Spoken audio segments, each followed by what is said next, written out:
اگر آپ چاہتے ہیں کہ بھٹکاؤ، بھول چوک، غلطیاں، کمزوری یادداشت، وہم یا وسوسوں کی بیماری چاہے اپنے لیے ہو یا کسی اور کے لیے ختم ہو جائے تو یہ آیت کریمہ نہایت مؤثر ہے۔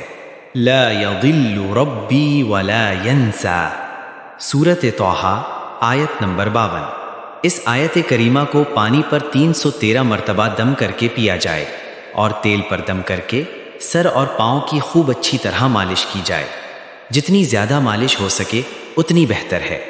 یہ پانی مریض کو پلائیں اور وہ خود بھی چلتے پھرتے اس آیت کو پڑھتا رہے۔ انشاءاللہ یادداشت تیز ہوگی اور حافظہ مضبوط ہو جائے گا۔ اگر کوئی چیز یاد کر رہے ہوں مگر یاد نہ ہو رہی ہو تو اس آیت کا یہ حصہ ایک مرتبہ پڑھیں، پھر یاد کریں، انشاءاللہ بھول نہیں ہوگی۔ چاہے آپ قرآن حفظ کر رہے ہوں، حدیث پڑھ رہے ہوں یا اسکول، کالج اور یونیورسٹی کی تعلیم حاصل کر رہے ہوں، کسی بھی چیز کو یاد کرنے سے پہلے یہ آیت ایک بار پڑھ لیا کریں، انشاءاللہ بھولنے کی شکایت نہیں رہے گی۔